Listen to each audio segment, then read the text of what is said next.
We on? Okay. Hello, sorry, and welcome to the Full Scottish.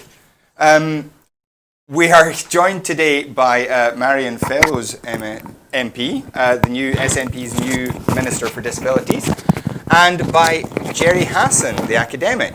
I do apologise for our slightly dramatic start there. We had a wee bit of a technical issue that I wasn't aware of. So we are, as I say, we are joined by Marion and by Gerry. So good morning to both of you. How are you both doing? Very well, thank you very much for asking. And our first story today is to talk about the All Under One Banner March in Glasgow yesterday. Something like 80,000 people marched through Glasgow in the pouring rain.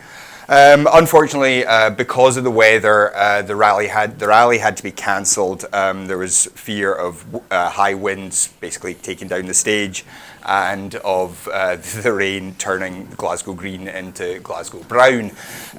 So we had to turn that into a press conference. I say we, All Under One Banner, turned that into a press conference held at West. Broadcasting Scotland had full live coverage of that, a number of excellent speakers. But, so first of all then, were you both on the march? No, I have to confess, I had prior engagements. That's the life of an MP, or my life now, where things are put in my diary months in advance. Of course. And I just couldn't get out of what I was meeting with long-standing friends yesterday. Okay. And, you know, I want to keep my long-standing friends. When I'm no longer an MP, I have to meet up with them occasionally. Yeah, so. we were just talking about this, about how important that is for you. And I don't think anyone's questioning your commitment to the, independence cause as a result. Gerry, you were on the march, I was. And you wrote about this as well. I was, and I spoke and interviewed the organisers beforehand, and I've been on other All Under One Banner marches to some of the smaller towns and places of Scotland, which, I mean, I think it's something that really just needs acknowledgement. It's a fantastic decision. Yes. Scotland is beyond the central belt, obviously, and beyond the cities.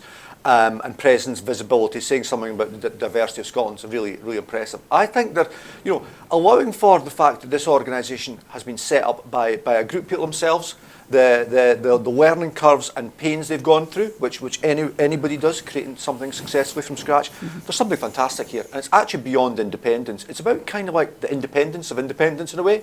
And we haven't had enough of that in Scotland across the board. So I think there's something unique and sort of historic here that needs celebrating and acknowledging. Yeah, I mean, I think we have a very good relationship with several people All Under One Banner here at Broadcasting Scotland. We've had a couple of people in as guests, and Andrew Wilson especially is just a wonderful guest to have in. But as you say, it is all volunteers, and we had, at the press conference, I was stunned. We had Nikkei from Japan, NHK from Hong Kong, TRT from Turkey, France 24, the BBC, STV, S4C, and a wee independent Welsh broadcaster, a wee bit like Broadcasting Scotland, all there as well. I mean, this is really a global thing that All Under One Banner have achieved. And I think what they've achieved in the fact that so many people repeatedly turn out for marches, and that it is in the smaller towns, as you have said, Gerry, is testament to the hard work they have put into that. And I think as well, it's only going to get bigger.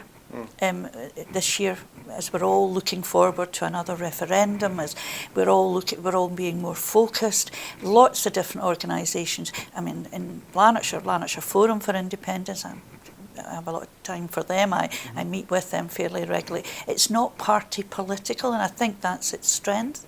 And I think it's really important that we keep the wider Yes movement in those areas. It shouldn't just be led by the SNP, but I do think that more and more people, and I think you interviewed a number of people yesterday, or were a number of people there yesterday, who'd never been on a march before. And so not everyone can always go, especially at short notice, but more and more people are joining that movement because I think it's not necessarily party political. Yeah, and on that front, actually, there were people there. I spoke to Liz Saville-Roberts, who's just wonderful. She gave a fabulous speech, which is well worth checking out if you want to go back and look for it. But she was there. There were also people from Irish unity groups, and people from, there were people from Catalonia and all over the place. How important do you think it is? As Liz Saville-Roberts commented on the fact that now Plaid and the Welsh Government and the Scottish Government and the SNP group at Westminster and several of the Irish parties and the now reconstituted Stormont are now all pulling against this Westminster centralisation. Do you think there's a kind of, a UK-wide, all under one banner I think process that there has happening? been a real step change at Westminster, especially with the Brexit stuff that has been going on for so long, and so many parties like Plaid and the Greens and the SNP and at that one time Rebel Tories were all pulling together. They don't understand how to work with other parties at Westminster in general. The big parties, Labour, for example, didn't take part for quite a long time. The Tories, as a party, wasn't interested. But the smaller parties, including Lib Dems, I give them credit for that, they came, and it's very much how we have to work in Scotland because we don't have majority governments. And I think that whole thing, and there's been a lot of work done, Council of Europe and with Alan Smith when he was an MEP for Scottish independence. And you can see the mood music even from Europe changing. And all of this helps forward the whole cause of independence. And I think it's something that we have to continue doing, working with as many people in as many different areas, public, civic, whatever, to forward the independence. And that's, again, going back to the marches, that plays into that whole thing as well. Absolutely. And Gerry, just on the international interest, what do you think that says about Scotland, and what do you think it says about the independence movement in particular? Well, I think there's at least two fundamental things going on here. One is that something, I see all under one banner, that's what I've written about in today's Sunday National. There's something been significant happening in Scotland in the last 10, 20 years, which is about power shifting in Scotland, in Scottish society. We were actually, which for our radical rhetoric, we were quite a hierarchical society once, very ordered, power was very punishing and punitive. And I take the argument that things like the Rangers story, where football fans rebelled against the football authorities, that was the beginning of something about significant self-organisation. Then we saw an explosion in the independence referendum. And then there was a little bit of as happens with a big bang, there's a little bit of a retreat from that. And this is it back on the road and something hugely significant. Also quite interestingly, working class Scotland quite significantly in lots of these marches. And you've then had the slow sort of internationalisation of this issue as well, which you can go back to as a longer story. There was a big rally once in '92, just after the Tories won a fourth term, unfortunately, which was one of those rare moments when the opposition parties then all got together, and that was at an EU summit. That said something profound. Now we're on a much higher level of Scotland is understood across the world as this self-governing nation and political entity and community. And it gives us friends and allies. We have friends and allies in high places. And it means there's different pathways to how we get to an independence referendum, how we negotiate eventually, I imagine, membership of key bodies. Scotland is not alone in this struggle. And Marion, that internationalism as well, I mean, it's something that was always, it's something that we always talked about in the independence movement. Do you get the sense that the international community is coming around to at least being a bit more accepting of the idea of independence? I think that's absolutely right. I think they are much more accepting. I think Scotland is seen as a separate country in a way that it it hasn't been for a very, very long time. And that is another step in the journey, because if we see ourselves as a separate country, and we've had the polls that show that more people think they're Scottish than British and all of that, but other people in other countries are starting to see that. I went on a trip to Finland about 2016, 17, and the first thing I was asked, because at that time the Brexit negotiations had started, first thing is I was asked by education people in Finland was, and do you think Scotland will be an independent country? I was quite taken aback by that, but they were very carefully following even then what was being said and what was being done. So I think, yes, there is a growing realisation across Europe and further afield that Scotland is a separate country from England, Wales, Northern Ireland, and separate from, in some regards, different within the United Kingdom. And that's a big hurdle for us to have jumped, and it actually will help us going forward, I think. Yeah, I mean, I've had a few European friends who maybe in 2014, we're sort of saying, why would you want to be independent? Yeah. And now we're saying, why would you not be independent yet? I used to find when I was on holiday in places, I'm talking English-speaking places where you have lots of intimate conversation with people like the United States and Canada. I'm talking 20 years ago. There used to be this often this confusion between Ireland and Scotland, that they couldn't remember which bits were independent and so on, and conflated the whole thing. And now you find, and again, it's just anecdotal, but there is survey evidence as well. Like I was in the States in October and November in Boston and Western Massachusetts, and you got strangers coming up to you, and when they worked out, I mean, I had a guy in a bar who, when he worked out from Glasgow, he wants to do a PhD in Edinburgh on, I think it's the Tibetan independence movement. He knew all about the independence referendum. He knew about some of our villains as well as our heroes. He knew about George Galloway coming to Washington. There is this political literacy and knowledge and just awareness that we are something distinct, and that's a bit about our past story and a bit about our present and a bit maybe about our future. So speaking of the future, what do you think happens next? Obviously the next All Under One Banner event is the 700th anniversary of the Declaration of Arbroath. Yes. That's going to be in Arbroath. They're expecting that to be pretty huge. Yes. That's certainly the plan. But kind of for the wider movement, what do you see coming for the year ahead? I think we're gathering pace, and I think I was talking to people earlier about what goes on at Westminster, because I'm divorced quite often from what's going on in Scotland. You're away for most of the week, you come back. But in Westminster, they don't get Scotland, they don't understand what's happening. I mean, even the explosion of people watching Parliament TV, they do not understand. People do actively, and I'm not talking about academics, I'm not talking about even people who are particularly interested in politics.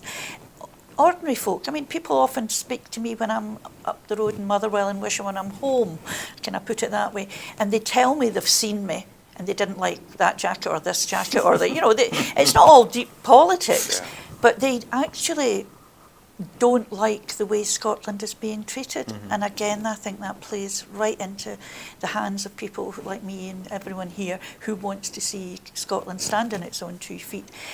And I think that going forward we have to keep doing that. And my partner at Westminster is to keep showing the difference between Scotland and the UK and England, because basically it is an English Parliament now. There's absolutely no doubt. But I think we have to keep doing what we're doing. I think we have to keep, and it's the conversations, isn't it? The conversations you have with people. It's not about talking to people who voted no in 2014 and who will never change their minds. It's showing people that there can be a different way of doing things, and Scotland can be a different country and can be independent. And Gerry, what is your feeling about where the independence movement is headed over the next few months? Well, I think we have in front of our very eyes a visible, viable, thriving independence movement, and that's something that has to be acknowledged and celebrated. Because there was, after 2014 and after 2015 maybe, there was a little bit of a retreat because people have lives to lead. People are not, I mean, I think it's a good thing. People cannot permanently, most people, live and breathe politics all the time. I think how independence is owned, that matters.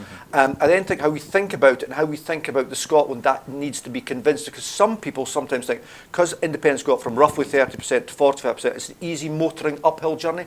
It's more difficult picking off those fruits than the more low-hanging ones that got us to 45. And the independence blogger, Southside Girl, said to me something profound last year that I've tweeted sometimes, where she said, it's a great insight and so profound. She said, there's no such thing as no voters, there's only people who voted no. And I just love that, because I said, did you think that before? She said, no, I just invented it off the top of my head. And it's so profound. We don't need to label people. They're not all no voters, they're not all unionists, just as all yes voters aren't nationalists. Yes. And how we listen, winning the other voters involves a generosity and involves, I think probably there will be risks in independence, but they're risks worth embracing. Yeah, I mean, I do think that's an excellent point. There's there is no good in sort of blaming people for the way they voted. They had a reason that was good enough for them at the time, and blaming them for it is only going to cause them to retreat further. Yes. Even though it's awful difficult sometimes. Sometimes. But anyway, moving on a wee bit, to the Labour Party. I mean, it doesn't seem like that's a moving on in any sense, but Scottish Labour's executive has rejected its leader's proposals for a special conference on federalism. This is Richard Leonard trying to revive federalism, trying to somehow get the Scottish Party and the UK-wide party to think about doing something different that will somehow solve the Scotland problem. Now, this Scotland problem, it's been brewing for Labour for some years. And every time they've tried to solve it, every time they've figured out that this is going to lance the boil, they seem to only have made things worse. Absolutely. What's your take on, first of all, the idea of a federal Labour, a federal Britain led by Labour? I think that's a bit, there's a bit of grasping at straws there. Kes Dugdale said, was very happy that we go back to the immortal words of Gordon Brown, which we'll hastily move on from again. And this, it's not, at federal state, and this is just me, won't work when you're dealing with a country as large as England and the smaller nations of Scotland, Wales and Northern Ireland. It won't work per se, because someone will always be bigger and have more votes, and that's it. I think the Labour obliteration, if I don't want to be too unkind, but the Labour obliteration in 2015 and the resurgence in 2017 and then again back in 2019, all of that, it has been a downward path, and I think part of it was they forgot who they were representing, and they forgot what the real reason was for them to be in power. I mean, especially for Scottish MPs, they went to London, forgot everything, and then just came back for high days and holidays and didn't really take part in civic life in Scotland. They were just seen as lobby fodder in England and at Westminster, and that really tainted the Labour Party. Now, I'm not making that blanket description on everyone, but we can all think of former Labour MPs who were exactly in that mode. And when you get someone like Tom Harris saying don't vote Labour, you think, really? Labour was good to you, what are you up to? I think there has to be a real refundamental going, and it's not about them doing federalism, it's about them looking at the party internally, looking at what they are doing in Scotland, what's happening down south. And what happened in 2017 election was that Corbyn hit on a vein and was able to exploit that, because at heart, many people in Scotland were Ojok Tamson's bairns, we're all the same, we're all equal, and it all played into that. But it was a different kind. And the momentum movement, really, people in Scotland really did buy into that whole idea, which is not a bad idea. No. It's absolutely nothing wrong with the ideas, but the actual practical application of it is just not going to work. So I think they have to look fundamentally at what they want to be. And you can even see that just now in the UK Labour leadership race, you know? Yeah, I mean, this is a long-standing issue, and it's so much deeper than just changing a policy. I think the one interesting thing, Clive Lewis in the leadership contest wrote in the National the other day that he believed fundamentally in the claim of right that he could never Labour should not stand in the way of an independence referendum under any circumstances if there was a mandate for it. I'm slightly concerned about the if there was a mandate for it added into that, but is there any hope, do you think, of the Labour Party actually figuring out what it's done wrong in Scotland? Probably not in the immediate future, and that has all sorts of consequences for Scottish politics. We do all suffer a little bit, I think, not from the demise of Scottish Labour, but the absence of a potent, viable left-wing force to the left of the SNP. The Greens don't quite somehow raise their game on that. Clive Lewis has spoken some very interesting things in the last couple of days, probably aided by the fact he's not going to get through the nomination process. So he's gone not a little bit AWOL, but he's saying things that probably need to be said about a whole host of things. I mean, he's been very interesting on the royalty and so on that we'll come to, although I don't maybe think that's a priority of a referendum on that. Federalism has always been this escape clause for the Labour Party. It's not an accident that it hasn't come out in favour of federalism in its 120 years. Federalism implies, as Marion says, you have to answer the English question. What do you do with England? The Corbyn leadership were actually secretly, not so secretly, working on a federal plan for Britain with Baroness Partick, but then, and produced a secret document, but then have never, so far, published it, so we don't know the details of that. But you actually have to answer, this is a disunited kingdom economically and socially. London, the City of London, dominate the UK. How you deal with that is a bit more than federalism. You have to break up those economic forces of power. Yes. Yeah, and Marion, you might have a bit more insight into this, given the circles that you move in professionally now. But the Labour leadership contest is starting to gather a wee bit of steam. There's a few candidates declared. It looks like that's about the field set now. So the change that's happened in the Labour Party, obviously, since Corbyn's rise, the membership has swelled massively. But now the composition of the parliamentary group has changed quite radically as well. What's your feeling going forward? Is it going to go to someone like Rebecca Long-Bailey who can carry on that Corbyn movement, or do you think the Labour Party is going to change direction again? Well, interestingly, when some of the unions backed Keir Starmer, that was a very interesting move. Rebecca Long-Bailey is linked to Corbyn, as you say, and the momentum momentum movement, and they have a huge membership pool within the Labour Party, and that could actually be what changes it. I have no inside information. I mean, I thought this morning I caught sight of the Emily Thornberry looking a wee bit desperate on Andrew Marr, you know. So Jess Phillips, yes. Lisa Nandy, yes.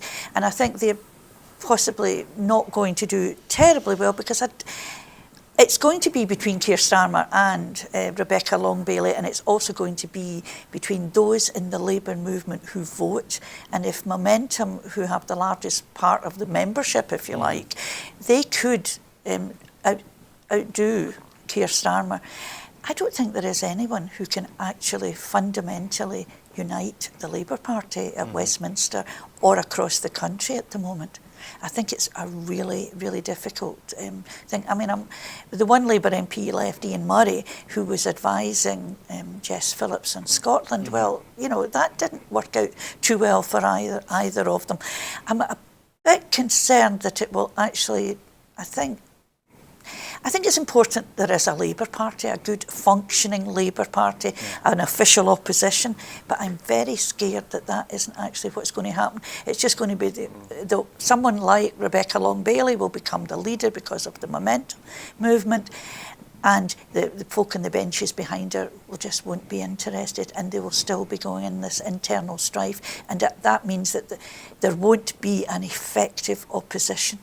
Now, we'd work with Labour, and we've said we'd work with Labour to effectively oppose the Tories. Now, the Tory majority makes it almost impossible, but there are still ways and means at Westminster where you can change government policy by cross-party working. We've already alluded to that, but it's going to be very difficult, and it was very difficult in the Brexit thing because the Labour Party were so disunited, and I don't think that whoever gets in is going to unite them, and that's the real difficulty for Labour.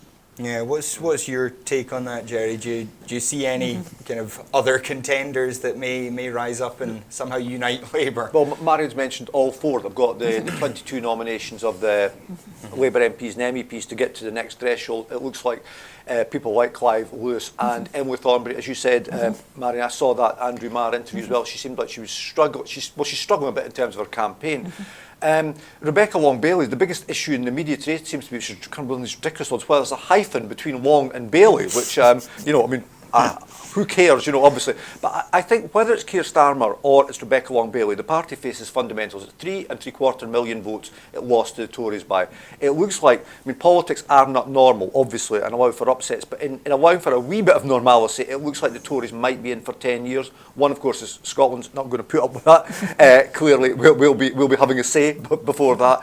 But it implies huge questions about what on earth does the Labour Party stand for? Not just, you know, whether they can then unite around something. Corbynism had something beyond Jeremy Corbyn about people's anger about the fact that economic order, the social order, don't work for a majority of people, and you can't go back to either Blair or a Blair-White or a Brown-White, you know, moderate, so-called moderate social democracy. So given they've tried Corbyn, given they tried you know, that older approach, given they tried Ed Miliband slightly in the middle, that's three approaches that didn't work. What is the fourth future they can develop? What is a kind of future left that can actually win over voters? I think that's a long story, basically. Yeah, and one that unfortunately we don't have time for. And frankly, I'm not sure we necessarily have the inclination at this table to tell the Labour Party how to fix itself. We certainly don't have the time. But on now to somewhere where politics is finally working. For the first time in 3 years, the Northern Ireland Assembly at Stormont has reconvened. So, I mean, first of all, that's great news. Yes, absolutely. What's your take on how this agreement has come together? I think I'm very pleased it's come together. I was one of the MPs who didn't vote in the last. I abstained when the last time we were asked to vote Northern Ireland issues, because I don't want anyone to interfere in our devolved government, and I don't want to interfere in anyone else's. So I think I'm really pleased that Northern Ireland will be able to deal with its own future in its own way. I think it's really interesting.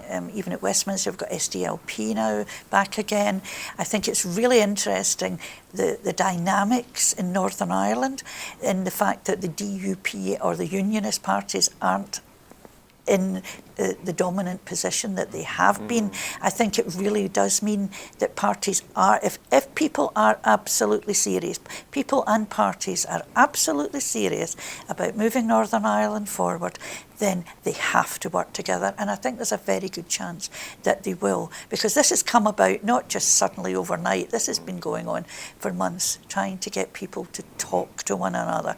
And I think things like the strike in Northern Ireland by the nurses, and I've heard Northern Ireland MPs from, you know, mainly DUP, it has to be said, but bemoaning the fact that things are just not getting done.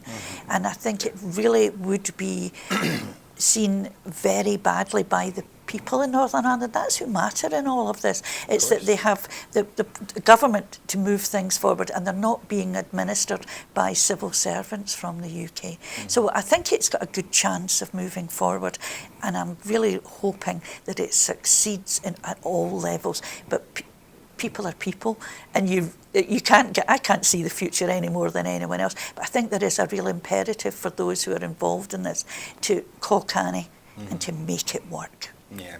I mean, Gerry, this is, as Marion says, the people of Northern Ireland obviously have not been happy about this for a long time, and with very good reason. Yeah, totally. And I mean, there have been concessions on both sides. You know, yes. Arlene Foster hasn't been forced to resign, for example, which was one of the big things that Sinn Féin demanded. But at the same time, the DUP have agreed to pass the Irish Language Act, which has been one of Sinn Féin's big demands. Do you think this has the basis of a long-term, or at least kind of stable for the time being, government for Northern Ireland? I think possibly, because I mean it was very interesting, and you know, voters sometimes have a wisdom of crowds, that in the 2019 election, after of course the DUP kind of basically holding the United Kingdom to hostage and massive unionist overreach, given they've never represented a majority of Northern Irish voters. I mean, they're about what, 30% at best often. Is that both the DUP and the Shinners took a hit in terms of the popular vote. So there's a convergence of interests here, and as Marion was saying, you know, the re-emergence of the SDLP and the Alliance. And I think so. Democracy is a good thing. Education and health have been suffering in Northern Ireland. Clearly, the whole United Kingdom and its politics has been suffering from, you know, the malign influence of the DUP at Westminster. And so you've got that, and we've also missed the influence of the Northern Irish government in terms of the Brexit conversations. It would be much more powerful if the Scots, the Welsh and the Northern Irish could have spoken in one coordinated voice, because we've clearly had an issue with Westminster. But I think it looks like we'll eventually have a Northern Irish stroke Irish unity poll, and in a way that should probably come after a Scottish independence poll. And also, it's not something the perils of winning narrowly, it's not a vote you want to win narrowly. There needs to be some kind of consensus and acceptance by some part of the unionist community at least that that this would be natural, and they would be accommodated in a future united Ireland. Yeah, I mean, I don't think any of us wants to tread too deeply into how that might look. But do you? One of the things Liz Saville-Roberts again said yesterday was that for the first time in a long time she was talking to DUP people and had some common ground with them. Is that something you've been finding as well? Yes, I mean, you did say you'd spoken to some DUP people. Yeah, well, it is interesting that recently, and possibly before the election, you'd find the SNP benches nodding a bit when Sammy Wilson was speaking, and that was something that we'd never experienced before, because some of the issues they have with the UK government are the same issues that we have. They don't want the UK government interfering in devolved matters, and that's that fight is going to be ongoing. That fight is not going to stop.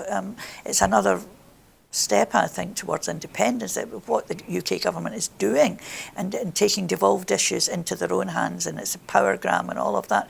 But yes, all three smaller nations see the real difficulties of this huge Tory majority, that they can do exactly what they please, and if they choose to take back the stuff that's coming back from Europe to the UK and to take that on board, and things and agriculture, fisheries, all of that, all three countries could suffer. And that's a real binding thing for all of us. And I think, yes, Liz Saville-Roberts is absolutely right. She frequently is, to be fair. I mean, at times it seemed like the DUP didn't care very much about the devolution settlement. It seemed like they were quite happy to just have that lever of power in Whitehall. But now that that's gone, then it becomes much more realpolitik for them, because they need to be showing that they can govern in conjunction with other parties in Northern Ireland, that they can govern, and they have to have something to govern, because if all the powers are taken back by Westminster, then that really puts Stormont at a real local government level rather than a devolved assembly. It's also true that, lots of us, it's very, very true in mainstream media that in politics, there is a kind of caricaturing of the DUP. The DUP isn't just a bunch of right-wing intransigents. The DUP, with a significant working class base, has always had a welfareist, social policy, pro-public services agenda, which has meant at points under Labour governments, bizarrely you might think, Labour politicians have often got on easier with the DUP than the Ulster Unionists were, the real old-style Ulster Unionist establishment.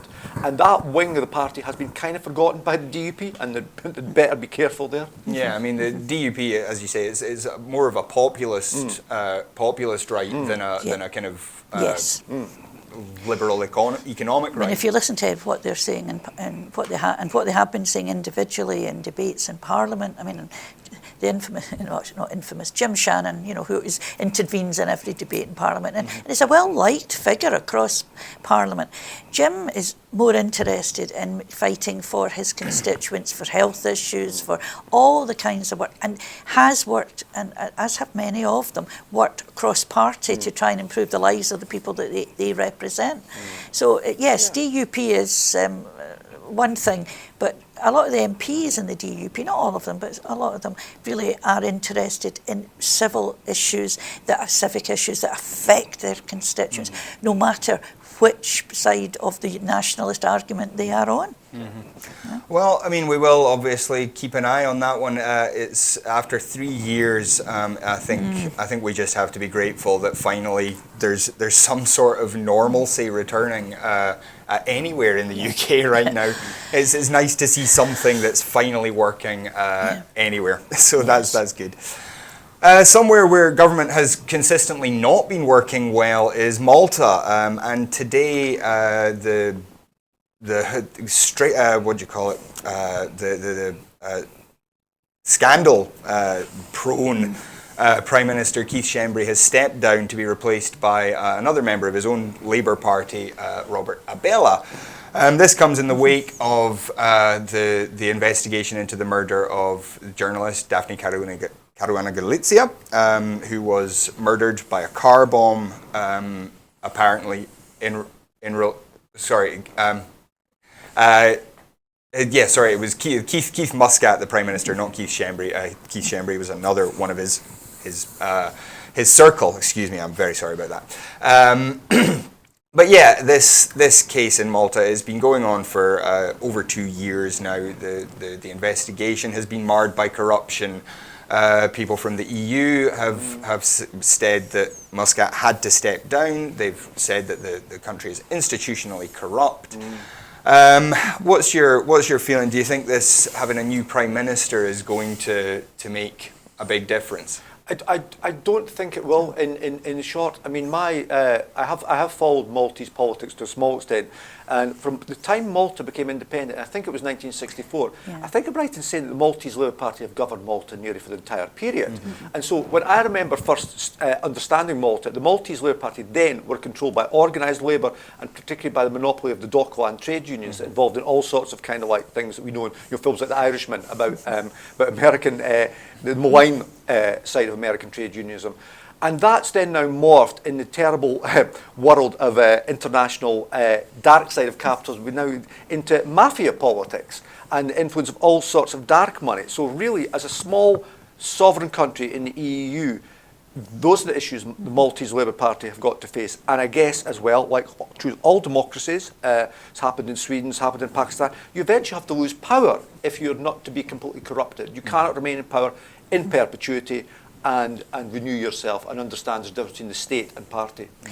Yeah, I don't think I can add much to that. I mean, a fantastic exposition, yes. And I think it's just changing Prime Minister is not going to change the politics or change the way that Malta is governed. It needs further, deeper, significant moves. And as Gerry has already said, perhaps losing power for the Labour Party has to be the catalyst for real change in Malta. And with this kind of level of corruption, I mean, it does seem to be pretty endemic in Malta in all sorts of ways. The Panama Papers were full of connections to Maltese politicians. Is this something where the EU should be stepping in and taking a bigger role, do you think? Perhaps because there are whole sets of issues about the EU and the erosion and atrophying and deliberate corrupting of democracy across all sorts of countries of the EU, Hungary, Poland, I mean, Malta. UK. UK. But particularly about some of those ones I mentioned, like Hungary and Poland, there's arguments whether the level of their democracy now and the erosion of the rule of law, would those countries actually be able to join the EU now? And I think the EU, obviously there's been previous issues about the austerity and the absolute demeaning of Greek democracy and sovereignty. And actually, we do need to understand that there was an argument for Brexit in the sense that the EU has a democratic deficit now, and that does pose questions for Scotland's future in the sense that, like, the EU is not just this benign force that redistributes monies, etc. There's a power elite there that there are significant accountability questions with. Yeah, I mean, on that note, I mean, we saw just this week Oriol Junqueras being expelled from the EU Parliament because he's in jail and can't sign in to the Parliament. I mean, that relationship with Catalonia is something where I think the EU has failed badly. Absolutely. But they have taken quite a strong stance in Malta. Do you think there's more that the international community generally can do to help a country like that, where the people clearly are not happy with this, but the government controls everything? I think there has to be. But again, it's this business of how far do you interfere in the internal workings of another sovereign nation? And that's the dilemma that things... I mean, I agree with Gerry, the EU as well. Scotland going straight back in, all of that. There are real issues, but I firmly believe that the best way to deal with some of the issues in the EU is to be part of it and fighting to clean it up rather than coming out. Because when, as we were members, we still are till the 31st of January, but as members via the UK always had a semi-detached relationship with the EU, so wasn't able to and didn't even try to use their influence, because influence counts. And I think it has to be the UK government, other governments, whether they're in the EU or not, that really has to put pressure on the Maltese government to try and clean up its acts. It's a very small but quite a significant country, and we need to be careful. I'm very, very careful about interfering generally in other countries' business. Absolutely. I think it's something you have to be really careful, a la Donald Trump, you know. Yeah. Anyway, speaking of Donald Trump, we have heard that the Ukrainian Boeing 737 that crashed after taking off from Tehran airport, Iran has now admitted that it shot that plane down. It has claimed it was a mistake, that there was a communication failure between air traffic control and the military. But this has provoked all sorts of reactions. Clearly, America is not impressed, but has not actually threatened any particular retaliation at the moment. Ukraine obviously is extremely unhappy, and the people of Iran have begun protesting at their government for lying to them. This has been a messy situation ever since Donald Trump decided that Qasem Soleimani had to be assassinated. What's your take on how this is starting to play out now that Iran has admitted at least part of the truth, and the Iranian people don't seem happy about it? Well, one of the fundamentals you've got is that Iran and the United States don't talk. They haven't had diplomatic relationships since 1979 and the revolution and the American hostages crisis. When you don't talk, there's a road to disaster. Whether it's the imperialists in the American side and the warmongers, or it's the warmongers in Tehran, both sides talk the languages of annihilation at points. The Iranians talk the language of annihilating Israel, which is clearly completely unrealistic, apart from the fact that it's counterproductive. American hawks talk the same language of the Islamic Republic of Iran. And when you don't talk, I mean, one of the ways the 1962 Cuban crisis was solved was the fact that they talked. And one of the advisors to JFK understood Khrushchev, had been there, understood his psychology. I have felt until the Iran nuclear deal that the American War Party and parts of the Republican Party were always heading towards a war with Iran. And given they've nearly dismantled that deal, not quite, there are people worse than Trump in that party who really want war. Trump's kind of strange amalgam of, I mean, on some level, people say he only wants to trash Obama's deal to then claim near enough the same deal as his own. He's that much a transactional president. But when you don't talk, it's very, very, very risky. Yeah. I think so. And I mean, even the UK got pulled in recently because of the detention of the UK ambassador. I mean, he was out apparently in the streets and then left the protest and went to the barbers and got lifted from there. Now, all this seems decidedly strange, and there isn't the same feeling of dread, although the problem is that no one knows which way, and I have to say it, Donald Trump will move next. I mean, no one expected the assassination, and it happened. Where is he going to go next? And then you bear in mind that this is, that he's going forward to be re-elected, and a foreign war is always quite good for business if you're wanting re-elected, and that's a worry. But at the moment, things seem, and the fact that the Iranians have admitted they shot down the plane and it was a mistake, the fact that nothing significant has happened as a result of that gives me some hope that we're going to avoid conflict or escalation of this current crisis. But Gerry's absolutely right. If people aren't talking to each other, anything can happen, and that's really, and although there can be third-party talks, through third parties, really, what's the realistic idea that US will start talking to Iran anytime soon, even through back channels, is really the worrying thing in all of this. I mean, one interesting thing I saw, I think it was on The Hill, I saw this reported that they were saying that basically the reason Trump had pulled back from actual war with Iran was because Tucker Carlson had been on Fox, on his show on Fox News, saying, we don't want to go to war, we shouldn't be getting involved in these Middle Eastern wars, we need to bring the boys home. And Trump apparently then went to his kind of military advisors and said, well, Tucker said this. Yeah. I mean, it's kind of terrifying that is the decision-making process, but I think it does say something that, there is this very strong sense in the States just now that they don't want any more war. There are people on both sides of the aisle, and yet there is this elite, and it includes certain members of the Democratic Party as the Democratic leadership as well, that really want to go to war with Iran. I still have people who say to me things like, and this is left-wingers, say to me things like, and this is a little bit simplistic, but they do say it, I still think it's better that Trump won than that hawk Hillary Clinton, because Hillary Clinton had a long record of being a hawk, but it is a kind of consensus in a way that America, I mean, it is just germane to think America has been longer at war in Afghanistan and Iraq than that was involved in the Vietnam War. And people are tired, and obviously it's working class voices and people that are killed and used in those wars. Generally the most hawkish people never go anywhere near real military conflict. And also there's the responsibility of Britain in this. Britain has invaded Iran before. We invaded Iran with the Soviets in 1941. We were involved with the Americans in the infamous 1953 coup.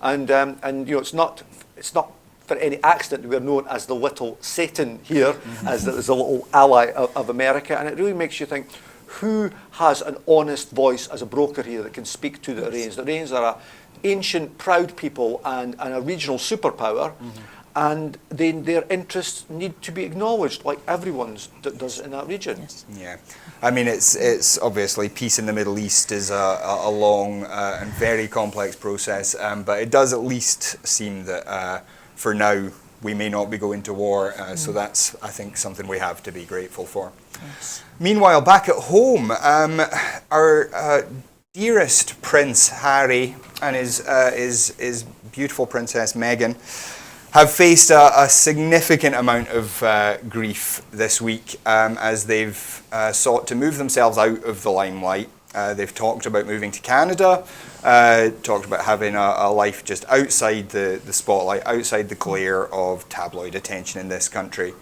And the response from the media has mostly been, how dare they? How dare they take away our little toys that we like to play with? I mean, I think a lot of people, Marion, will feel a lot of empathy for Harry especially. I mean, that guy has not had an easy life. I mean, for all he's had a lot of comfort in his life, he's faced a lot of difficulties with the media especially. The glare on him, and of course the glare on his mother that killed her, and now to see this aggression towards his wife. What does this say about Britain? I think I find it interesting. Now, I've made a journey, quite a long journey in my quite long life, as far as monarchy is concerned. I wish no one any ill will, but I do think the time is coming, and I know that the royal family, from what I'm reading, they want to slim down as well, and I think this probably plays quite well into that whole idea of the picture, the famous picture now with the Queen, Prince Charles, Prince Harry's brother, but that's terrible. William, isn't that terrible? And Prince George, and a much slicker, smaller thing. And we've had all the nonsense with Prince Andrew and his daughters, and was he at a Pizza Express? All of that. I think, yes, if he wants to go, I see no, I mean, and I was very interested, because I do like to talk about intergenerational things, but mainly from my generation's aspect, that when they did polling on this, young folk are saying, yes, go, and it's terrible, you've been badly treated, and older people going, how dare they, how very dare they. I think the monarchy has to change, and I'm not particularly bothered. In an independent Scotland, I think we should have, dare I say it, a referendum about the monarchy and see how people feel about it. But I don't think the idea of an impartial, inverted commas, head of state appeals, because at one point I didn't ever want Tony Blair to be the head of state. You know, I mean, how do you get rid of what has been inherent for so many generations, so many years, and how do you find a head of state that can be truly impartial? That's a different story. But as far as Meghan and Harry are concerned, good luck to them. I mean, I bear no ill will, but I don't think that we should be paying out vast sums of money that could be spent in the old ad age hospitals and teaching and education and all of that on supporting a royal family who are fairly rich, it has to be said. Yeah, I mean, both Harry and Meghan are independently wealthy. They are both... I mean, Harry has his inheritance from his mother, whereas Meghan was a very successful actress, and I really enjoyed her in Suits. But what does it say? I mean, because they are still, apparently, if they do leave the public eye completely, they will still be on the civil list. They will still have an income, and they will still theoretically have the right to rule over us if William and his family die. What's your as I say, I have very mixed feelings about this, which is making it hard to figure out questions to ask, but what's your feeling about all of this? I'm fascinated by this because the monarchy matters, right? It's not, as some people sometimes say, just like a private family affair or about family feuding. We live in a constitutional monarchy. It's the head of state, and things like the crown powers, all sorts of things are used by government executive to do often dastardly things to us. I also think if you watch the Netflix series The Crown, that again lots of lefty friends of mine won't watch on principles, it's an alternative history of the establishment, and it gives you that insight which should be pretty obvious, that often the Crown, the institution, acts as a prison for the people in it as well, because they have to kick against all these horrendous traditions that they use as well, and things they can't do. And the Queen, who is 93, in some ways, she's not only the embodiment of the last remnants of the post-war consensus, she's the last connection, really, humanly, of the British to the experience of the Second World War. So when she goes, and Philip goes, who's obviously older, this will be a major watershed moment for Britain. And I think it was Marina Hyde said in The Guardian rather pithily, Britain doesn't have a crisis of who's sixth in line to the crown, which is obviously a bit of a crisis. It's a crisis of who's first in line to the throne. Because we face the coming Charles III problem, and that is going to be a sugly ride for the royal monarchy, and I kind of think they do, I know they're human beings, they kind of do deserve it. Well, on that note, we come to our last story of the day, and this is a report that the economic and cultural importance of Robert Burns is worth over £200 million to Scotland each year. I mean, I think probably we all knew that Robert Burns was valuable in some way, but £200 million a year for a poet who died 200 years ago is quite spectacular, isn't it, Marion? Well, it is, but I mean, it's the cultural thing. It's the whole, I mean, as an Ayr girl, born in Irvine, brought up in Ayr, won many Burns prizes at school. All of that, it is important, and I think it's a link to our cultural past as well as, you know, for looking forward. And he is an internationally known poet. Now, we went back to the brave days of the USSR when they had, you know, they really revered Burns, etc. But it is interesting, and I think it is important now, not just Ayr, and of course I put a bid in for Ayr, but Dumfries, other areas are entirely, tourism, a lot of it depends on Burns. And I think it is actually a really good thing. And anything that is quintessentially Scottish without being too cringeworthy is worth pushing forward. And the language as well. I mean, I one of my biggest ever regrets personally is losing my Ayrshire accent. I had Alan Brown, who had nothing compared to me. I mean, I had a really rich, diverse, and a really good Ayrshire accent with lots and lots of good, strong Ayrshire words, and it's gone. And I think that's part of the cultural heritage that I really do regret. I got some criticism for saying the oath in Scots, but I'd done it in Ulster Scots, but it's only recently it's been translated into Scots. So I think it's important. I think if we move forward as an independent country, I don't want everyone back in the Kale Yard and Holy Willie's Prayer and all of that. But I think we have to really stand on the shoulders of our cultural history and where we've come from, and a separate language, although my children all disagree it's a separate language. And I think that's why Burns is important as well, as a symbol. And the fact that he's immediately, if you put Burns on a tin of shortbread, a lot of people worldwide will recognise him. And we have to be an outward-looking independent country. And Burns can help with that. He'd written some really good stuff in on independence as well. I mean, yeah, he is a huge cultural figure. We do sometimes, I mean, I have friends who were taught him badly at school and kind of think of him as a bit twee, but I mean, a lot of his stuff is really excellent, and there is a reason why he's this big international name. There is, and I mean, and there's fortunately a great reclaiming of the beauty and the radicalism and the power of Burns. There's a great biography by Robert Crawford, and as Marion sort of said, soft power really matters in this age, and it's going to matter more and more for a distinct Scotland reaching out, and we've got lots of wonderful pioneers and icons, Robert Owen, Adam Smith, that we need to claim properly as Scottish. I do think sometimes those economic multiples are a little bit questionable. Sometimes it is the language of consultancy, and we've had a lot of controversy about, say, for instance, Edinburgh's Hogmanay, and the fact that the groups that have been running it like Underbelly, actually the figures they've been using are not even current, because they say, well, it doesn't change one year to the next. Well, you're still using it to get your public funding. So we do have to question a wee bit of that, while saying this, yes, we obviously, Burns is ours, and promote him to the globe. Yeah, he is one of our great gifts to the world. Somebody, Professor Murray Pittock there, saying, universal appeal with his work translated into every single major language, including Russian, German, French and Chinese, while Auld Lang Syne is a New Year anthem and has been performed by everyone from Elvis Presley to Jimi Hendrix. I've not heard the Elvis Presley version, I have to say. The Jimi Hendrix version is fascinating. On that note, we do have to wrap up. It's been a wonderful hour. Thank you very much to Marion Fellows MP and to Gerry Hassan for joining us. We are, as always, we have to remind you that making TV programmes is an expensive business, folks. If you are able to support us in any way, please do go to broadcastingscotland.scot/donate. You can donate any amount there. There's also broadcastingscotland.scot/register if you want to sign up as a supporter for £5 a month. That money, we have now managed to, we did meet our crowdfunding goal just before Christmas. So our bills on keeping the studio open for the year are paid, but everything that we raise now is about producing programming. It's about getting out of the studio, getting out into our communities, doing things like our Scottish Question Time programme, covering sports, covering music, covering the arts.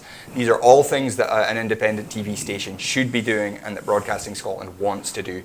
So if you're able to support us in any way, please do. If you're not, we always say, please don't worry, we will always be free to view online. So thank you again to Gerry, thank you again to Marion, thank you to you for joining us. I've been Kenny McBride, this has been The Full Scottish. We'll see you again next week.